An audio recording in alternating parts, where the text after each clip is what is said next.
Hey Fibers, welcome back to another episode of 5 Years to 40. It's a podcast and community dedicated to millennials who are talking, thinking, and taking tremendous steps throughout their 30s so they can have a fascinating and fabulous life. My name is Anisha, I'm your host, and on this podcast, we like to keep our conversations around 4 pillar topics. We talk about our health, our careers, our relationships, and our finances. And tonight, I'm going to be talking about our careers. Kind of my career. What I want to talk about is some of the things I would like to see as a generation that we take on and possibly change. I mean, we were talking about change earlier, like last week's episode. I told you some of the things I learned through trial and error that really help when you're considering change. And this has been recorded in 2021 January, so I know most people are kind of doing the whole changes thing. It's resolution time, we're doing this new year, new you, or whatever path you're supposed to take at this new year, right? But when it comes to careers, I think we move a little slower in making changes because naturally you don't want to be all over the different, having too many jobs. I mean, and at our age, usually we kind of settle into our careers and are working towards either upper mobility or doing something that we're generally passionate about. But as a generation, before I go into the thing, I just want you guys to take this very moment right now to go ahead and subscribe and hit the notification bell so that you never miss another episode when these come out, and like and comment. Ooh, guys, even more. Being a little ADD this tonight, but I don't know if it's breaking news, but like for the first time ever, I got a dislike on one of my videos.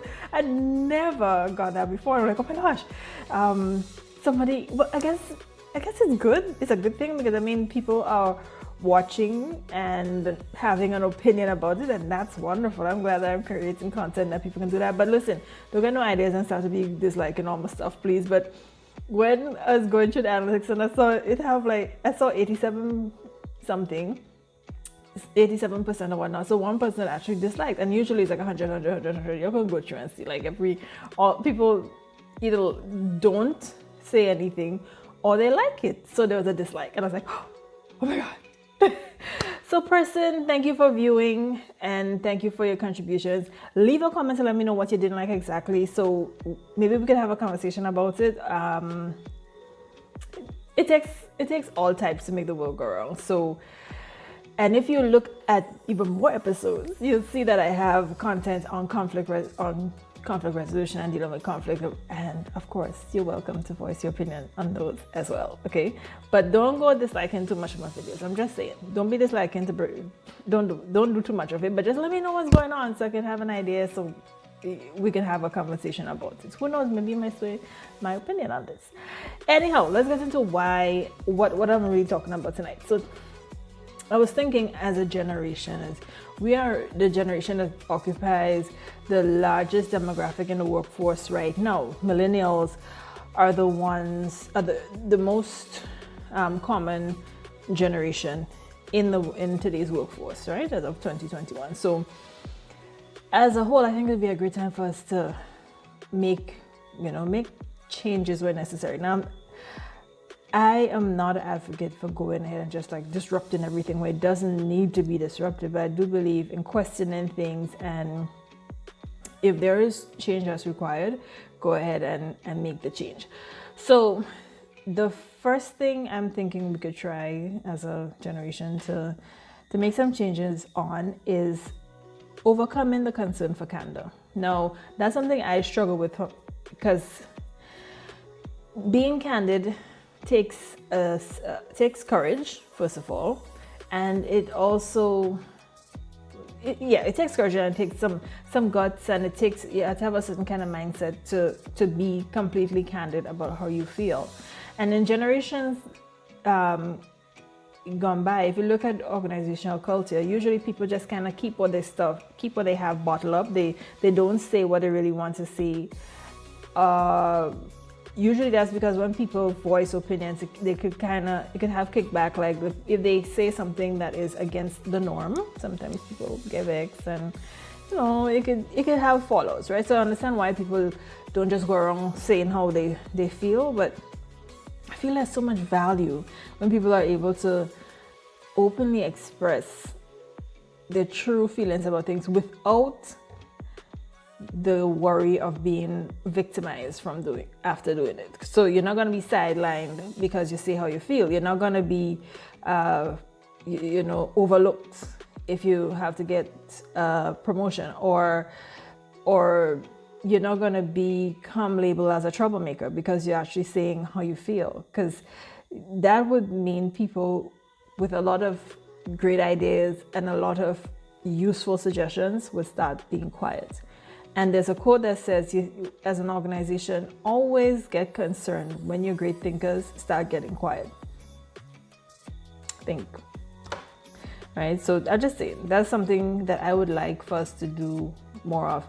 And for 2021 is something that I'm committing to do more of. And what I'll be doing is when we're talking about careers in other episodes, in upcoming episodes, we'll talk a little bit about how we could really bridge the gap. And I would, if there's someone viewing tonight too that knows a lot about overcoming candor in the workplace, please message me. I'd love to have you on the show to just get some feedback or get some ideas about why you think this happens. So if there's any person involved in employee relations, or someone who is deeply involved in human resources or organizational culture, please give me a message me so we can have a conversation about this, because as a generation we could make some changes on this. I really do believe that about us. Okay, and y'all let me know how y'all feel about that. That's the first thing. So the second thing I think we could talk about is distraction culture. Having some tea, let me tell you, this tea is so good, like, and it's so cheap. I got this tea in food fair ingredients. It's Tetley. I'll put a picture up on my stories this week, so look for that. It's Tetley, it's peppermint, it's called pure peppermint, and it's so good. It's like $5 and something, and it's really cheap, but it's strong. Like my daughter had a cup the other day and she was like, oh, she's actually feeling like it burning on her chest. It's really good. Anyhow, so I like tea in the night. I like coffee in the morning and tea in the night. So anyhow, so that's what I'm having right now. It's so good. Number 2 was distraction culture. We're so, I don't even know how you could avoid being distracted nowadays. Your phone is on your desk, and that's one thing, and we do it. We check the phone during the day. Whenever I have like a lot of pressing stuff to do, I usually just keep my phone behind me or keep it in my desk, so I don't have it. I don't get into the temptation of actually checking my phone, because it's a real thing and all people do it. Like I see people go to meetings and people talking and people are scrolling through, and yes, it is probably something important that you're doing, but it's not something urgent because you're in the meeting, and if it was urgent you'd be out of the meeting. So I'm saying, don't be checking your phone when you don't need to. And I'm telling y'all, these are all things that I struggle with personally. I'm not trying to pretend like I struggle with these things. So, and one of the ways I know with dealing with distraction with your phone in particular is that I put it inside my desk or put it behind me so I don't see it. And out of sight really is out of mind for me, so that works. But apart from all of that, we have other distractions. We have stuff going on in the news. Like right now, on the edge of the pandemic. I don't know if we finished the pandemic or we're on the cusp of another major outbreak. I don't even know what the hell's going on. And there's all that feeling of despair. You have to have all these conversations about how you're dealing with COVID, how you're dealing with the future of COVID. There's just a lot of distractions. Pandemic aside, phone aside. I mean, you have all these 1 million hour meetings that people go through, people saying, people talking, people giving opinions, like write a book. And then you have the constant need to be busy, like I'm hustling.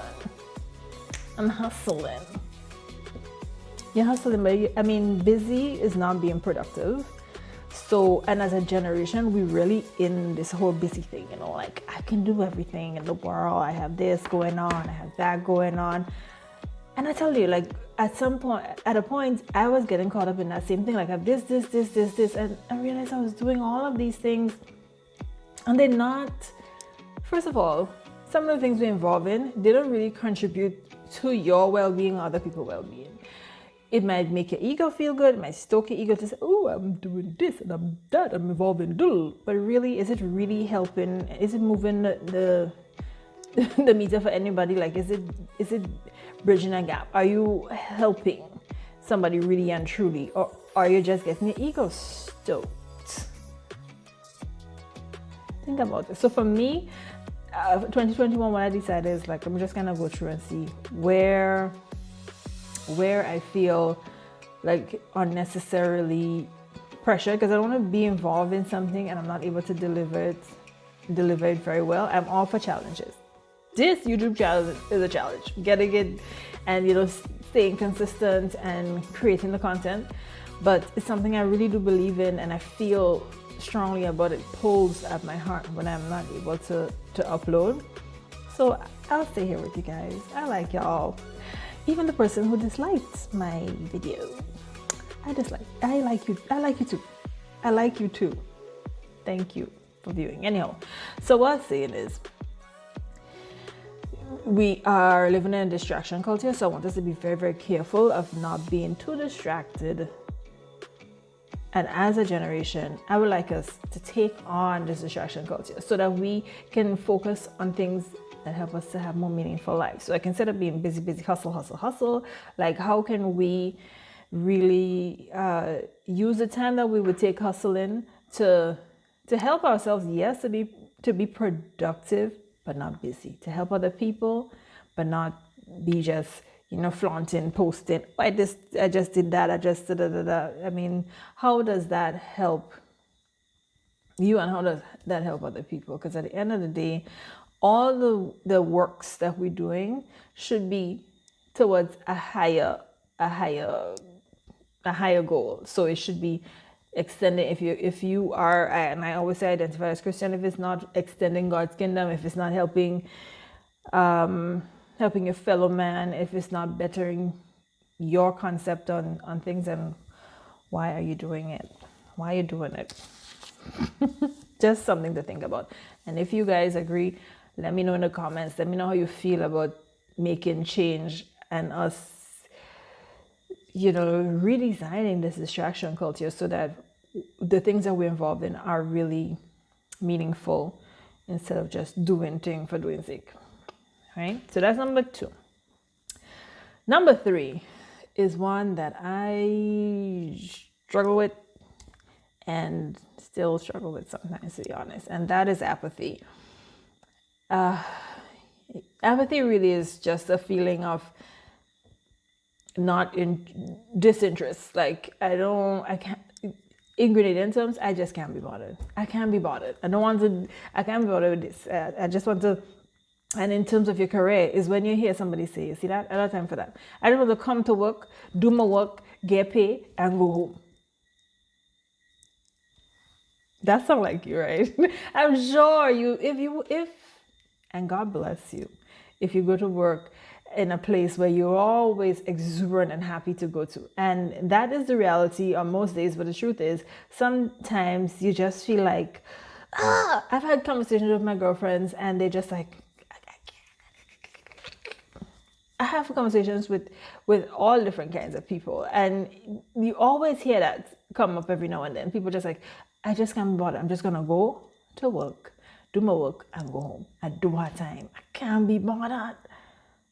And I know that is something that you're seeing a prevalence of. So my thing is, how can we as a generation, because we are the ones that work, we that at work, we that work kids. So if we don't want to be there, what we could do to really like help ourselves to want to go to work more.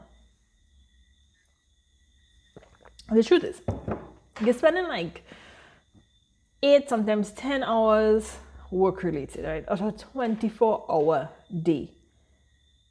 So is that I consider when I start up my car and I start going, I start thinking about, okay, when I get to work, I'm going to start on this, that. So from then, they basically clock in from then. So I'm driving, but I'm thinking, I'll start this. No, I think this person going to come and see me. I tell this person, check me back for something. So I better not jump into, this particular task right now. When that person comes, I'll need to be able to leave my desk to go to get something for them.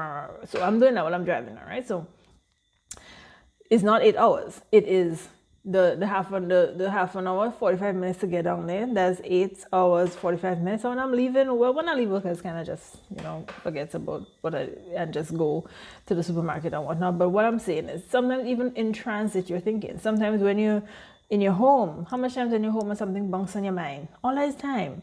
And if you start feeling like, I just can't be bothered, then you're really wasting time, and you don't want to be wasting time because time is more valuable than money. So the indifference really hurts you more than it hurts whoever it is you can't be bothered with at work. And really and truly, that you love your job. You like doing the things you're doing. It's usually just one or two people that just kind of twist you the wrong way. You kind of want to do or say something you shouldn't, that making you get all topsy-turvy. But the problem with it is that it doesn't require a majority. Apathy doesn't require a majority of people or like the majority of hours. Sometimes just, a few minutes of the wrong person could just make you feel like, I don't want to deal with this. And you let that feeling just kind of fester through the day, and then it ends up that 3 months later, you're just like, I don't think I could take this on. I cannot be bothered. And because time is so valuable, I have to say it again, time is so valuable. Time is more important than money. You could lose money and come back. And money is important. I love the beautiful energy of money, right? But what I'm saying is your time. You cannot manufacture time. So if something is infringing on how you spend your time, I would love as a generation for us to figure out how we could be less apathetic, like less hands off, I can't be bothered, and create a sense of, again, meaningfulness, a sense of urgency, and just a sense of, willingness to do more things and do them well, right? So we're more interested in the things that we're doing. That's apathy. So the fourth thing I think I would love for us to take on as a generation is holistic personal development. Now, this channel is a strong advocate for personal development. I've had interviews with people like life transformation strategist Miss Lorraine Kelly Ransom, and you can look at her video and listen to the podcast on Apple and on Spotify. It's up there. So and on Anchor. And what I try to bring across is that because on this channel we're deeply growth oriented, and to grow you have to be okay with changing, because growth demands change, and as you change you want to develop and learn more. And learning more does not have to be an academic, it doesn't have to be just about academics. You can learn to do the way you do things at work better and improve the way you do it. Now, I've heard people say that, people might say that maybe you don't need to be improving, because the more you do things, the more you do things is the more you improve. I've heard that. I would like to say that is a fallacy, because I know people who do things over and over and over, and they don't do it no better than they did at the time before. I know people who are doing work, the same job for 10 years, 15 years, 20 years, and they did not even think about ways to innovate or improve. They're not like, that's just because personal development is not part of their plan. So yeah, you could be, the more you do something, you're supposed to be improving, but if you don't have a personal development mindset, you ain't gonna do it. So as a generation with the largest amount of people in the workforce, I think we could try to inspire like the generation behind us and the generation who's ahead to really embrace personal development and holistically. So for me, the ideal thing is for us to have personal development that goes with mindset improvement, like how to just improve your life by improving the way you see things and the way you think about things, because your thoughts really do create your reality. And that's something I have to remind myself of all the time. So sometimes I start thinking, and it's thinking like, this is so hard, and this was, and I like to call it stinking thinking. I think I got that from either Lisa Nicholas or TD Jakes. One of them I was listening to, and they said stinking thinking. Like, thinking that things are wrong and you have to complain and you have to, like, I know I just fall into that rabbit hole, and I just have to yank myself out and I'm like, listen, we're not doing that. Today's a good day. Things are going well. You're blessed. You're happy. You're healthy. Your family is healthy. You come, pull yourself out. But it's really easy to kind of go down that road. And so that's why I believe people, when it comes to personal development, I wish that we could invest in things like improving your mindset, because when you improve your mindset, you really do improve your life. And the more you improve your life is the more you help other people and inspire other people to improve theirs too. Like, people just kind of feel like, okay, if you're doing good, or if you're feeling good, or if you're walking around, like really encouraged and happy, that other people might feel a type of way about it. People would, even if they kind of, watching a kind of how, while you get in their groups and they shoot you like they always would, at the end of the day, you will see people start doing the same thing. Because generally, when you're alive, you really want to live well. Even if you don't even understand what living well looks like, or even if your living well looks different to how I live well. Speaking of living well, do you guys see these beautiful earrings? These were only $35. Like, this is a local Grenadian artist. She has a store in the mall, in Bruce Street Mall, and I just stumbled onto that place on Christmas, the eve of the eve. I was going to duty free on. I didn't get duty free yet because I wanted to get myself a perfume for Christmas, a really nice fragrance for Christmas. I haven't gotten there yet, so maybe I get it for my birthday in February. So anyway, I was going there and I saw the store, and I got in, and the store was just filled with all these beautiful things. And when you see like a whole set of beautiful things, and like being like your eyes have to, grandmother say, like your eyes have to burn you or whatever. Like, you don't even know which one to take, because like everything is so nice. And she has she has cups. I should probably get a teacup, and then I can show you guys when I'm doing another episode.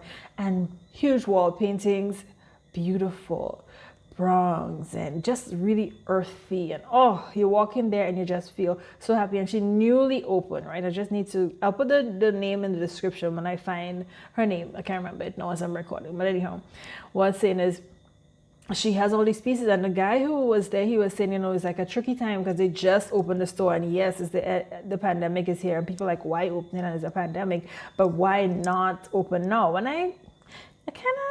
I agree. It's like, what's the worst that could happen? You shut down. Everybody else is like having to close because of the pandemic. So just, if this is the time you have on your heart to do it, just take the plunge. Like, get it done. And the pieces are really beautiful. Like, there's some of the things that I'm gonna have to go back. Well, I'm trying to not buy too much drinks, but just a few things I think I would like to get. But y'all go ahead and get these. These are gorgeous. This was made on coconut shell, and she painted nutmegs on them. So beautiful. So I digressed, but we were talking about the fourth thing I would like us to take on our generation, which was personal development. So personal development, and I said what I'd like for us to focus on is things like mindset improvement, and also things like productivity training and emotional awareness. Really, really key. Emotional awareness and empathy. And if you go back, you'll see I have some other episodes on empathy. I will leave those in the description below as well. Like, empathy is such a pivotal thing when you're dealing with people. Like, you don't have to, it's not sympathy, like you're feeling sorry for them. It's like you understanding how it would be if you were in this position, and extending the kind of help that the person needs, not what you think is best for the situation. Well, this is the best thing for this person because this is what I know about it. No, it's asking how you can help and adjust it if you are able to help them, helping them based on what the person will need, not what. But as a generation, I would like us to just have more open-minded conversations, to start talking, thinking, and taking tremendous steps towards making sure that we change the gender narrative so that it's fair for everybody concerned. Because in previous generations, it's hella different. So I mean, and of course, if you disagree with me, let me know. Don't dislike the video. Let me know what you're disliking it for, so I can know, so we can have a conversation about the thing. So those are the 5 things that when we're talking career in 2021, you'll be seeing content around those. And if there's any other areas that you think we could talk about in 2021 as a career, be sure to let me know. But it'll be around gender narratives, around personal development, holistic personal development, around apathy, getting back your excitement and your zest for work, and making sure that you're happy and productive.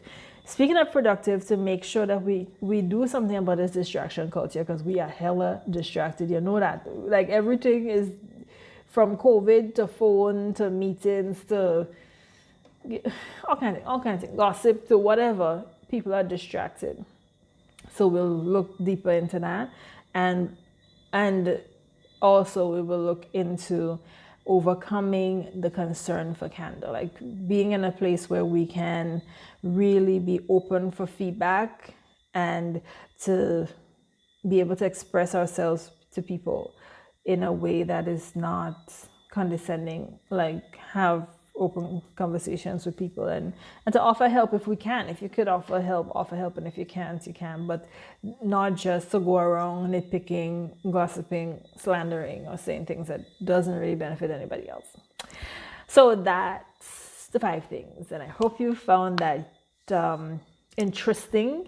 Please be sure to leave a comment about what you think we can do as on any of those things we talk about before. Like, tell me how you find we could, move. Also, be sure to like and subscribe the video and keep viewing. And guys, take care of yourselves, wear a mask, and keep doing the most. Take care. Bye.